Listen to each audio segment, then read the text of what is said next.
Hi and welcome back. Today I'd like to talk about oxalates. I mean, everybody's been talking about it because there is a recent release of a book called Toxic Superfoods by Sally Norton, who is an expert on oxalates. Yes. And what are oxalates and do I need to worry about them? Well, oxalates are toxins that are given off by plants. See, other animals, they have teeth, they have claws, and they have feet, or paws, or whatever. But they get to run away. But plants don't. And so plants actually give off toxins in small amounts, but can kill some insects, correct? That's how they survive. Can kill some animals. That's why animals don't eat certain plants. Poinsettia, that's another number one that, will make your animal sick. So, and when we think of things that actually make us sick and give us hives and will give us, painful skin rashes and diseases, it is all plant related. So that's what it is. It's these oxalates. And what happens is that when we consume them, they send out little shards, like pieces of glass, into our cells.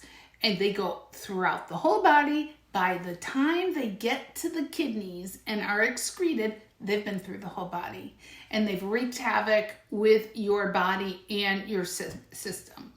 So it is a slow drip.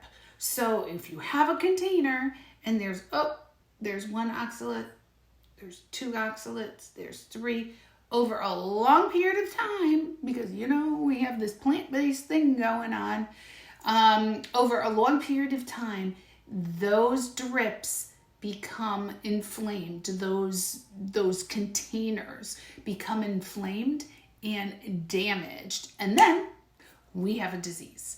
Then we can have cardiac disease, neuropathy, arthritis is a big one. It sits in the joints and crystallizes in your joints. It can crystallize in any one of our organs. And of course, it wreaks havoc with our skin. So people who have eczema, psoriasis, acne, it might be oxalates. So what do we do about that? Well, it's a slow process because it was a slow drip coming in and it's going to be a slow drip coming out. But even, our bodies will kind of compensate for it. But, we might feel great at the beginning when we decrease our oxalate intake. But then we might feel a little bit like crap a little later. But then we'll feel better.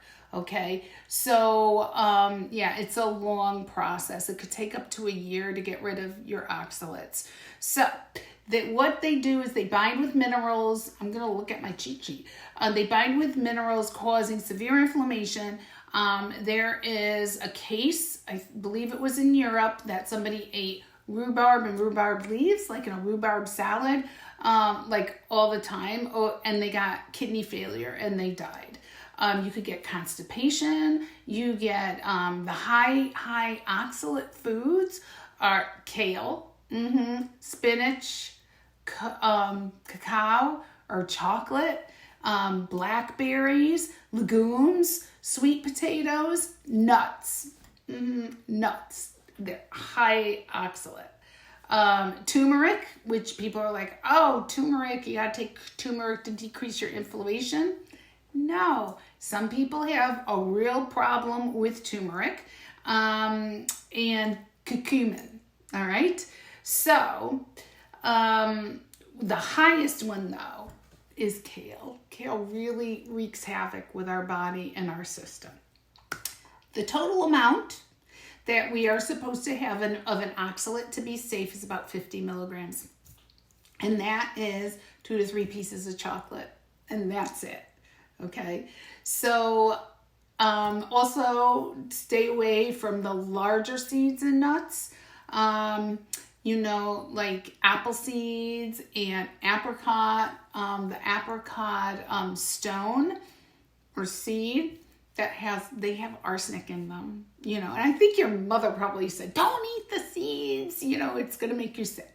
So, and it will, but you have to eat a lot of them to make you sick. But then, you know, there's arsenic in other things that we do eat. So you have to do your research. You have to just Google, you know, foods to stay away from that have high levels of oxalates or cyanide in them also. Good vegetables are, of course, your lettuce, your mushrooms, but some mushrooms are bad because they have cancer-causing agents, so you have to be careful on that. And then cucumbers are just some of them that are really very good, very low, and we can eat as much as we want. So I don't want to, you know, shock you or anything. Here's another thing we have to look at. Just be aware.